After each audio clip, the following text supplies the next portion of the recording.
Hi and welcome back to my channel. I want to try to do as many WIP and chats as I can on this channel, in addition to the book reviews and unboxings and things of that nature. And last time I did a WIP and chat, about a week ago, I had read 27 books from the previous WIP and chat. So I don't want to have that many books to talk about in one video. Now I am working on Mountain Castle, which if I do WIP and chats for the duration of this month and probably next month, I'll probably still be working on this diamond painting. So I just thought I would tell you where I am during this month. Okay, I'm just trying to straighten up these drills. It looks like there's a gap, so we just fix that up kind of neatly. Find out where the gap is, which I just did. So I thought I would tell you where I'm at during this month. You're not going to see a heck of a lot of diamond painting from me because I think I will, for the most part, be referring back and forth to my spreadsheet to fill you in on where I am.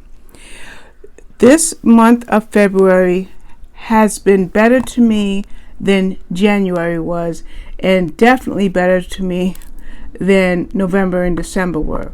As a matter of fact, November and December were the worst months I've had in a long time when it came to my reading and productivity. And it was, due to depression, being bipolar doesn't help. And then dealing with, I'm going to see if I can slide this over just a little bit without taking it.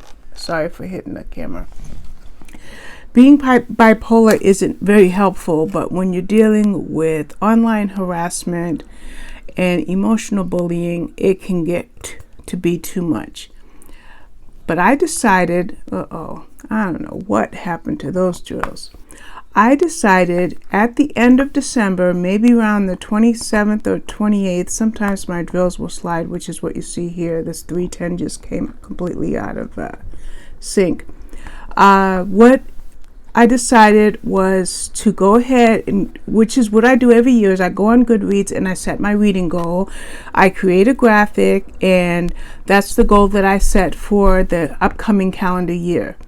And I hadn't put a lot of thought into it until, like I said, the very end of December. I'm like, you know what? I'm not going to stay in this rut anymore. And so I set my goals. And since I met my Goodreads goal, which was 500 books by reading 626 books in 2020.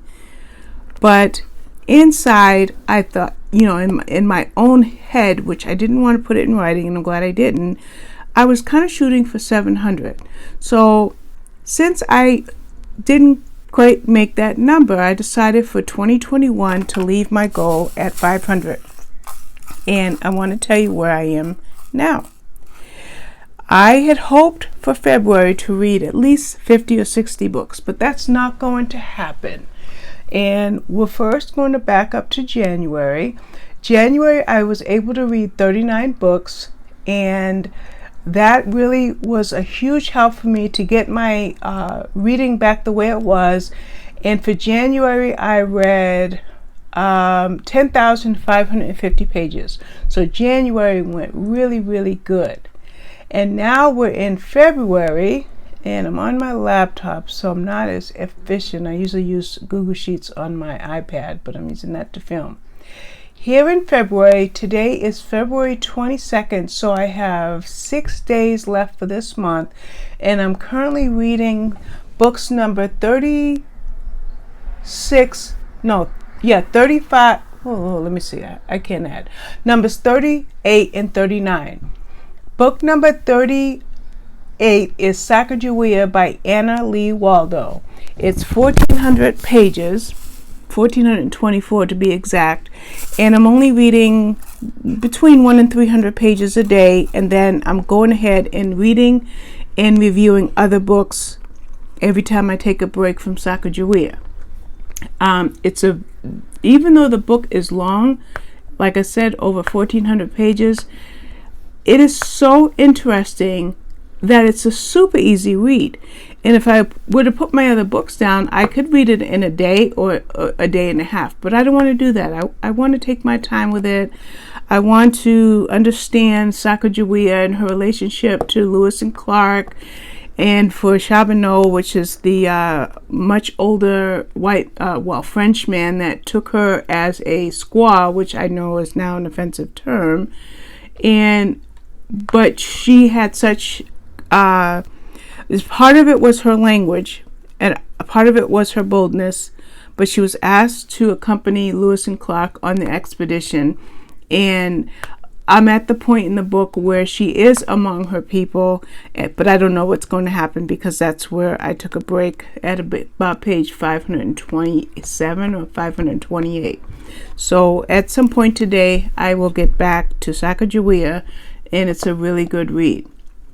The other book that I started today, but I had some things that I had to do today, so I've only read about 40%, and that is Are We There Yet by Catherine West.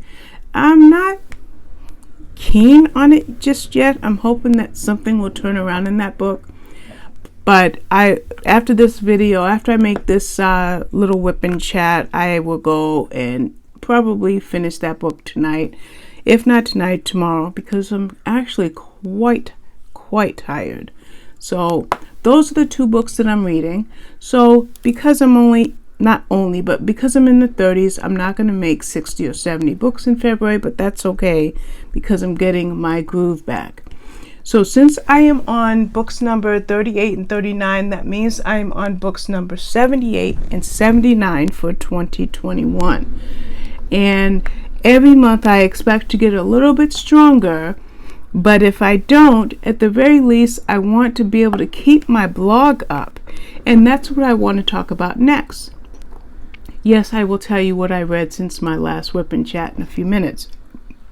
But on Wednesday of last week, I said, let me create a spreadsheet to see how far behind I am with book reviews, blog tours, and videos. And I created the spreadsheet, and as of Wednesday night of last week, I had about 17 or 18 reviews to write and maybe 14 or 15 video reviews to make. And so I set out to do it, and I think I got 9 or 10 done on Thursday, and then Friday I finished. But during Thursday and Friday I read several books. So Saturday morning I got up and I wrote all of those reviews. And I read another book or two on Saturday, so I wrote those reviews yesterday. So technically, other than Remember by Lisa Genova, which won't be out for a couple months yet, other than Remember by Lisa Genova, the Fox and O'Hare series by Jenna Evonavich, she's got a couple other co-writers, but the latest one is The Bounty. And so I've read the first 7 or 8, but until I read The Bounty, I won't write those. And then I want to write a series review for, what is that series review I'd like to write? I've already started for Blink of an Eye by Iris Johansson and Roy Johansson. I think there's 8 or 9 books in that series, and I've written 4 or 5 of those reviews. So once that whole thing is compiled, I'll put that up. So other than that, I am 100% caught up. And if on my blog everything is scheduled through April or March or April, and the same with my YouTube channel.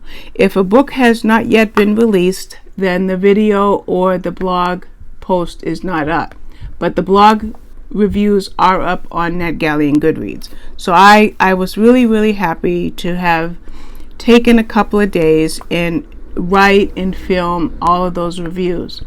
Now, when I was working on those reviews, I was reaching into January books, but I have an eidetic memory, which is why, like, for example, when I said I want to write a series review for Blink of an Eye by Iris and Roy Johansson, I read that book a month or two ago. But whenever I take the time to compile, it's not just writing all the reviews, it's gathering images and links and I kind of like make it look visibly appealing. So by the time I get to that, I'll still remember what I read, even if it's a month or 2 or 3 months behind.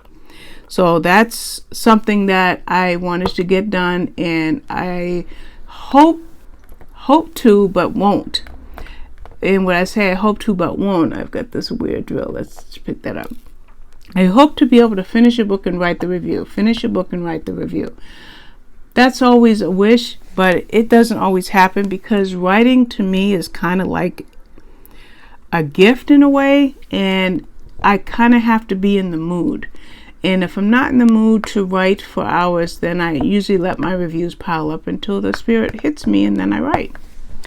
So let's see, I told you about my blog, I told you about my reading, and I told you about my reviews, and now I will tell you what has happened since my last WIP and Chat.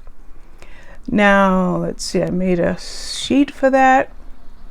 The first book I read was Close My Eyes by Beverly Harvey, and I'm gonna go ahead and bring up NetGalley, because every single thing I'm about to tell you about should have something written. And I'm going to cheat because I'm extremely tired. I'm not gonna lie. And so let's go to Close My Eyes by Beverly Harvey. And I wrote so many there. Okay, there we go. Now, if I look at the feedback on this review, basically I gave this one 4 stars. It was a really good book, and it was basically about 2 sisters. One in particular, her name was Beth, and she went out to have drinks with her sister Laura. And when they were out, the first few minutes they were out, everything was fine, but 2 guys came in. And when they came in, Beth was hit with kind of like a smell, like a trigger. It was something on one or both of those guys that triggered Beth. And when she was triggered, she started to have flashbacks of something that happened to her when she was much younger.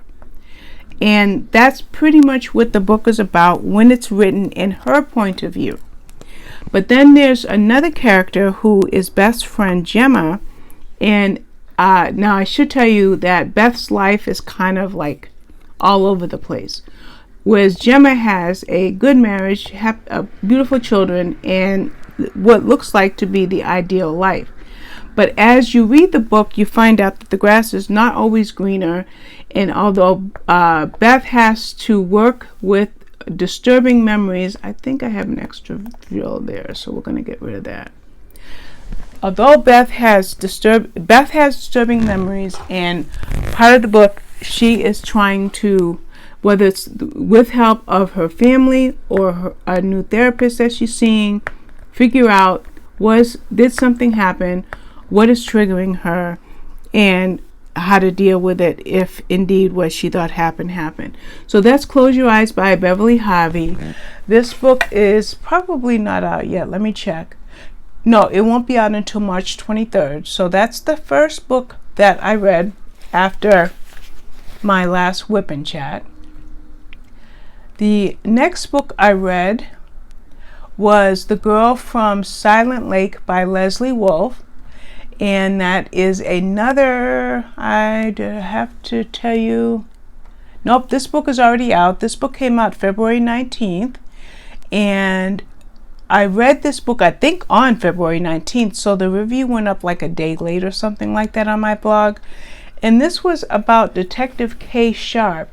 And I'm glad that I was able to grab this book, because she has a book coming out in April called Beneath Blackwater River that I will be doing a blog tour for.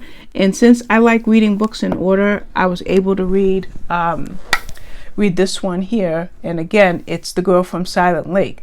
So in this book we meet Detective K. Sharp, who is actually a special agent with the FBI. She's also a criminalist and has a psychology degree. And she comes back to her hometown because her brother Jacob has been jailed for what she feels is a minor offense, But she comes back. He's only supposed to be in jail for 6 months, which to her is 6 months too long. She comes back home in order to be there for Jacob, to take care of his house, and to be there when he gets out of jail. But when she gets to town, there is a murder that has shaken the town's very core, and she gets involved with working that case. And that's how we meet Detective K. Sharp. Now, she's an FBI agent, so there's a curiosity to me as to why it's called the Detective K. Sharp series. But I think that curiosity will be met when I get the second book in the series. As I mentioned, it comes out in, what did I say, April 23rd, so I'll probably get my copy in the next week or two. Now, the next book I read, and I think what I'm going to do is I'm going to split my windows so I don't have to keep tabbing over. So let me open up a new window, guys, because I'm constantly tabbing over. Feedback sent. The next book I read was I don't even need any notes on this. The next book that I read or reread was The Nightingale by Kristin Hannah. Now, I read this book 6 or 7 months ago, but there was a group read, and I did talk to Ureli in Messenger. She's a diamond painter, and she was waiting for this book to come from her library, and I was going to wait and reread it with her, but I found another group of people, and I was kind of eager to get this book reread, so I went ahead and I listened to it. I have it on Audible. The Nightingale was basically about two sisters, but one in particular who was working with the resistance with the war effort. The other sister had a soldier or German soldiers, more than one at different times, billeting, which is basically taking residence in her home during the war. And the two sisters, I'm not even going to tell you their names because I don't have the notes in front of me.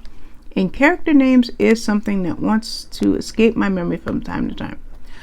There was one sister, like I said, that was fighting the war efforts, and the other one that was trying to maintain her home and take care of her daughter, while the husband's name I believe was Antoine, was fighting the war and what they each went through.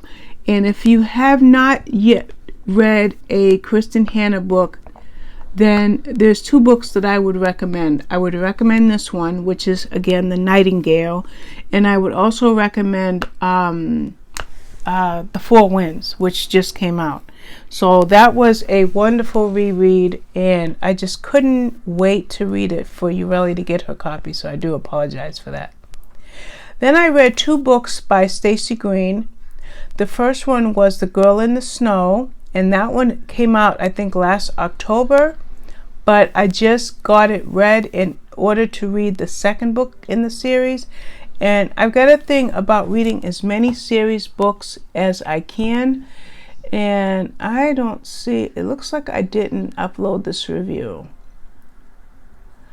Alright, so we're going to run over to my blog because it's definitely on my blog. It looks like I have to run over to NetGalley and upload this review. So the girls in the snow. Let me bring it up.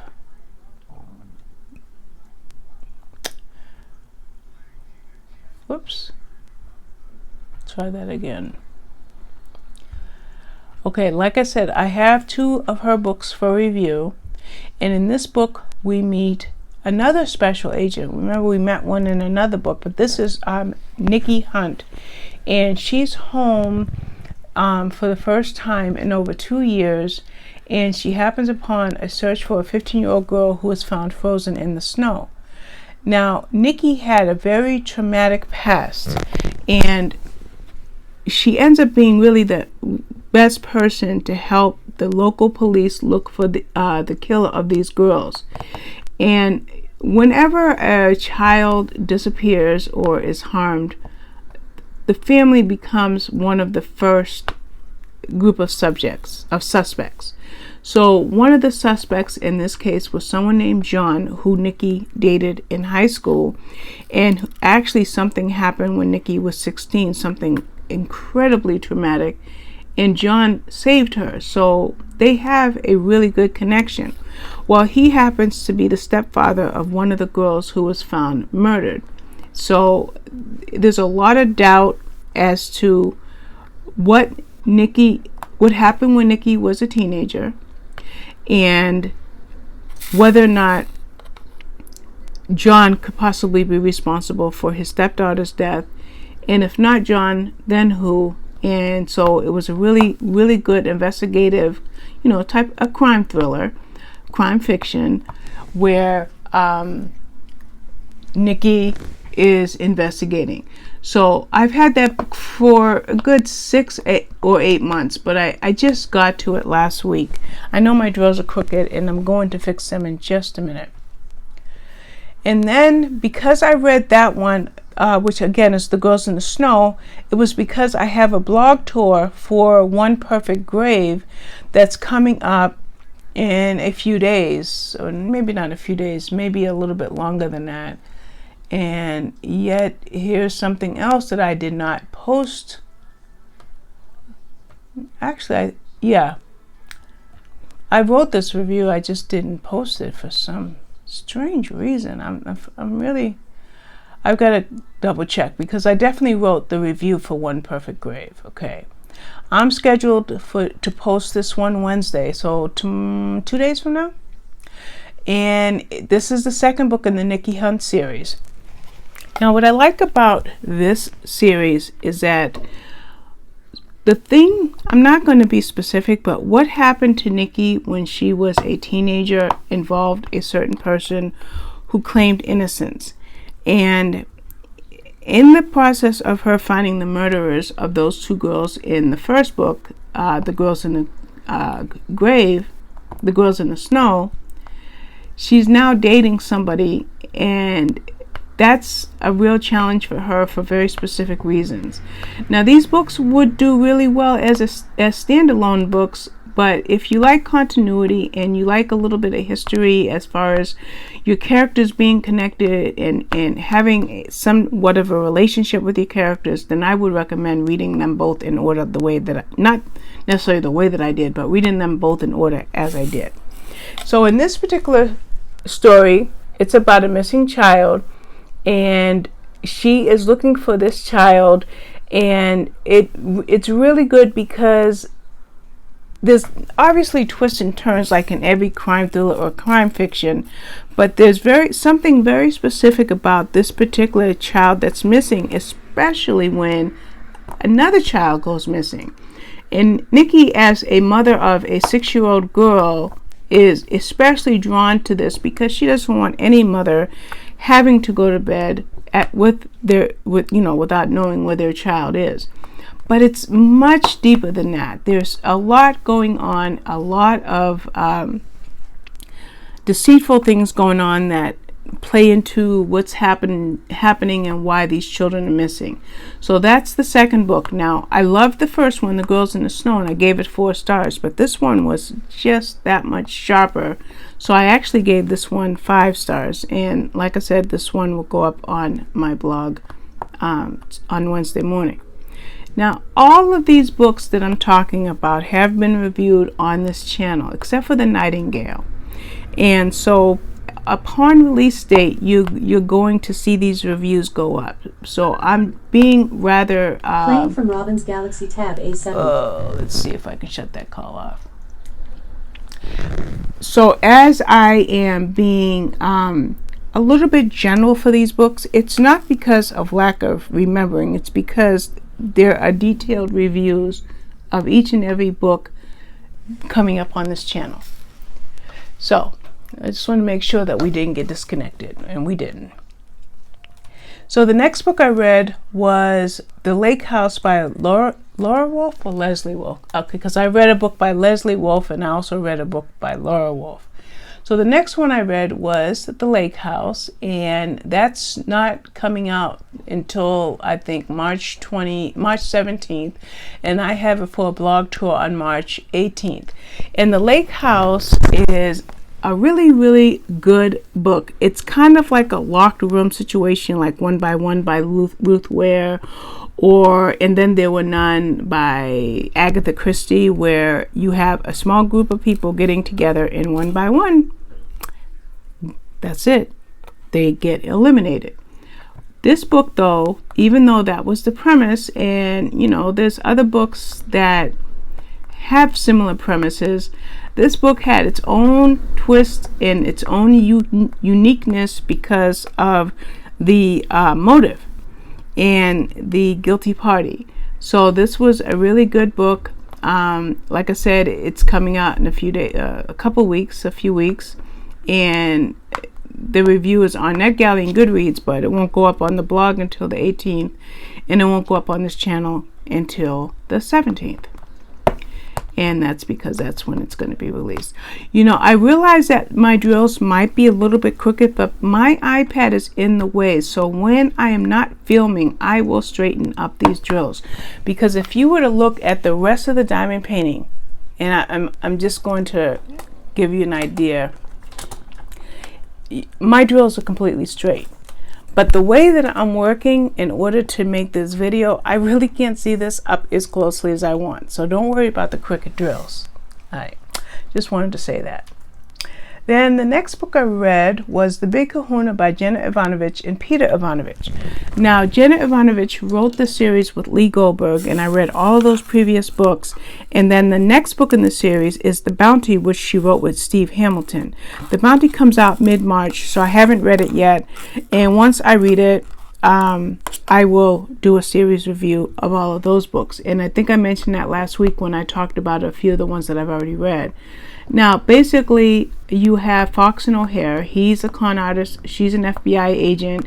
She's his handler, and they get assigned to find the biggest, baddest, most elusive criminals out there.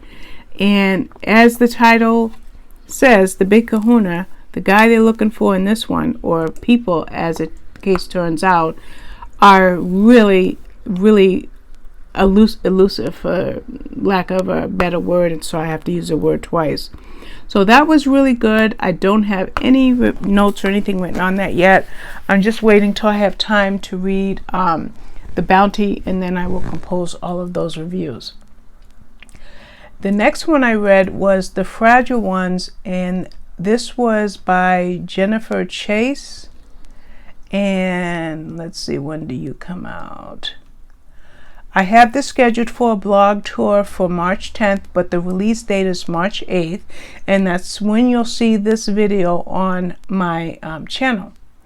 And basically in this book, we meet Detective Katie Scott, and it's the 5th book in the series. I have read all the previous books, and in this particular series, she is working on the case of the murder of 2 preteen sisters named Tessa and Megan. And now, Katie was served 2 tours in Afghanistan, and she has PTSD. So part of her story in the series is her dealing with the triggers as a result of the war. And I dropped the drills. They just kind of went wherever they wanted to go. Oh, it's because they're sliding. That's why. Okay, so let's just put some in place. She's working these difficult cases, but she's also dealing with her PTSD. And there's a couple of bonuses in her part. I found 3 that I really want to bring out.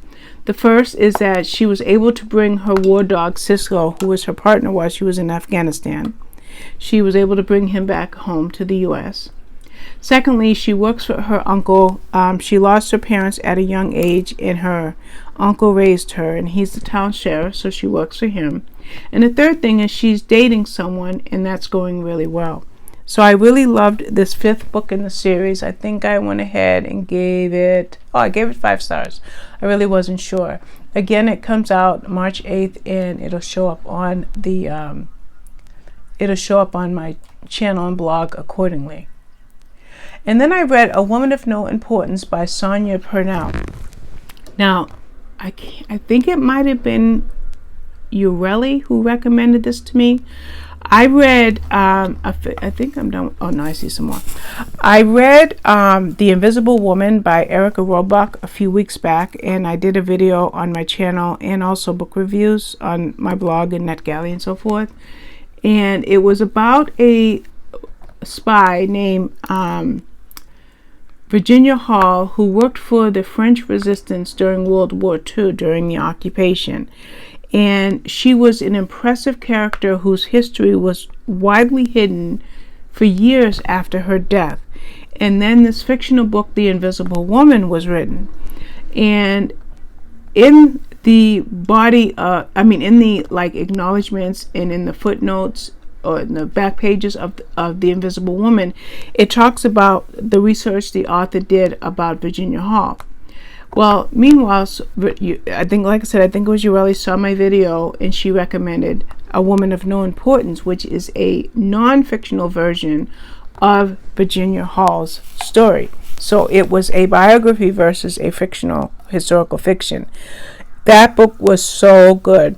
Of course, it was chock full of research, but the writing quality was exceptional. And if you like anything about history or World War II or the resistance or spies, and how this woman who was pretty much a cripple because she lost her foot in a hunting accident, but she was well spoken, she spoke several languages, and she was dedicated to helping as many people escape Hitler and his cronies as possible. Like I said, I know my drills are crooked because I barely have enough room for that drill, but my vision is a little impaired, so I'm just going to kind of move these over a little. And so that book, again, was A Woman of No Importance, nonfiction. I think I bought it on Amazon. I could have gotten it from my library, but I really wanted to have this in my permanent Amazon library. So that comes highly recommended as far as I'm concerned. Then I read The Earls Lady Geologist by Alyssa Baxter. And now it's the early 1920s, and women were interested in balls and costume parties and finding a husband and having a good match as far as their future is concerned. But not so the character in this book. She was a geologist. Her father was, and he gave the gift to her. But she was an orphan pretty much and was being raised, I think her aunt's name was Aunt Ella. And she was always being courted and suited. And one of her suitors was he was the Earl of Rotham or Rochester. Let's find out. What is your name, fella?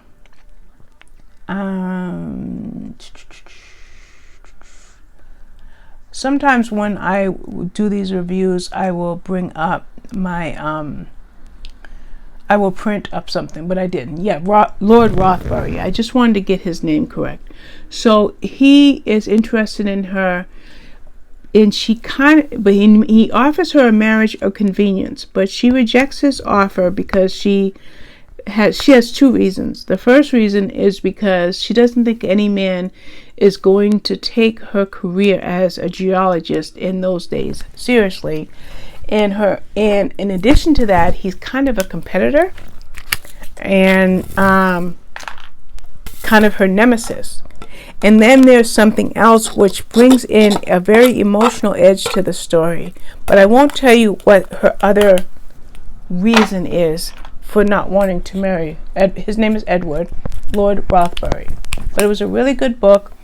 Like I said, I have it for a blog tour, and I'm scheduled. Okay, it came out. It'll be out February 28th, and I'm scheduled, I think, March 2nd or March 5th.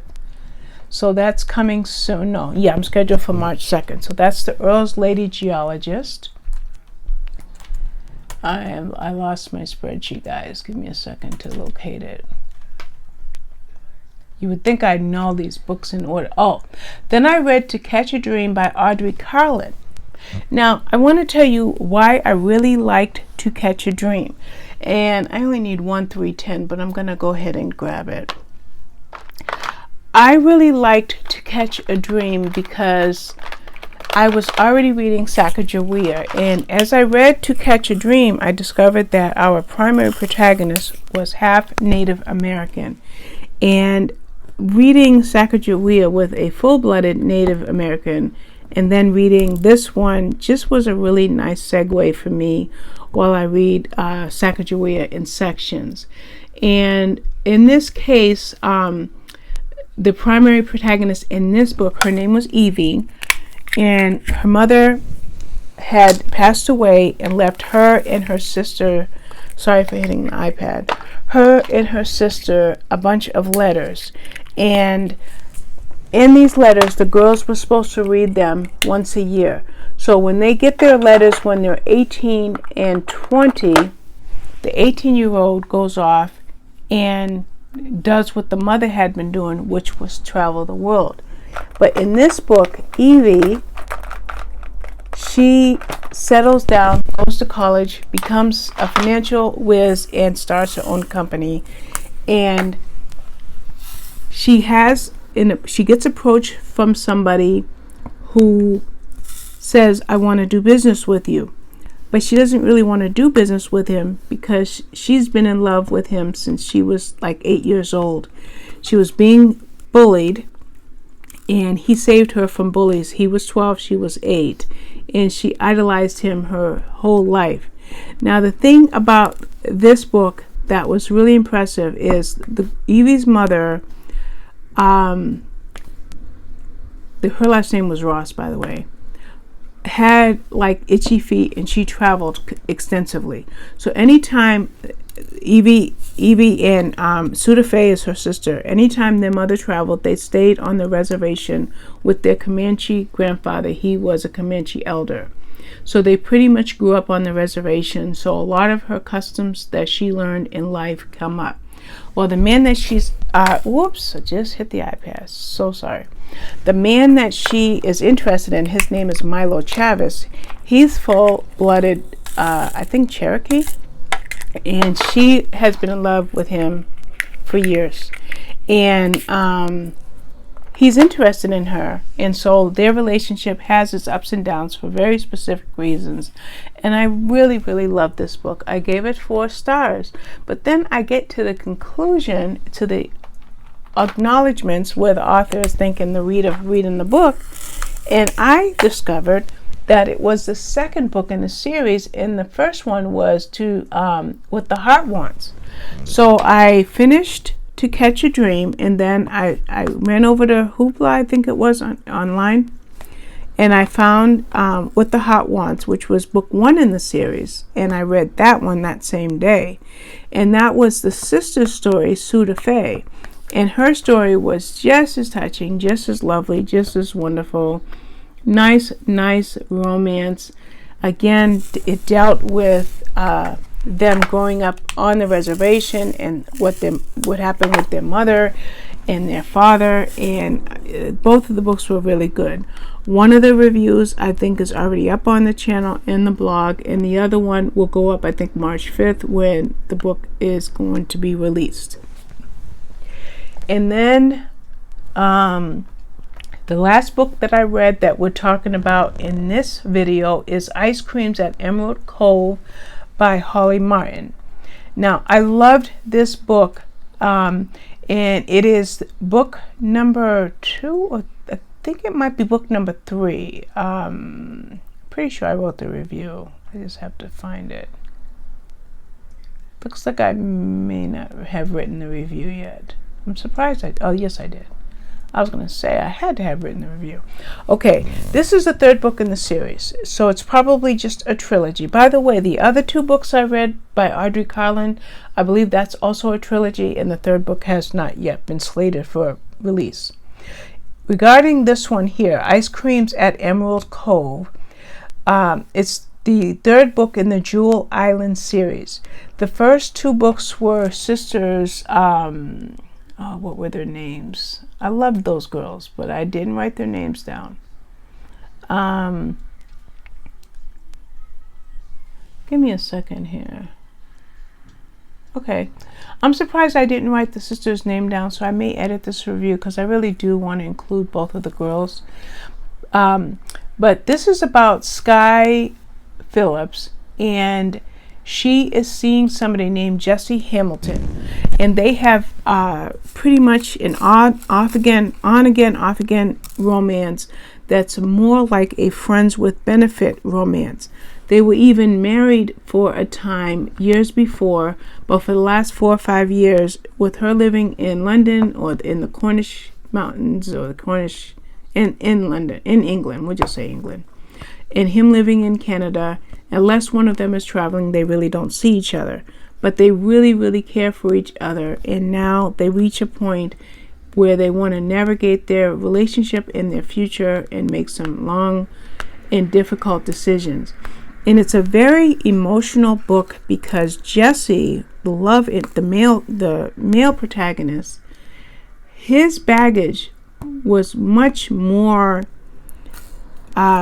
his story was much more effective to me than hers. And so it was interesting, the give and take in this book regarding whether or not the two of them would actually ever get together permanently.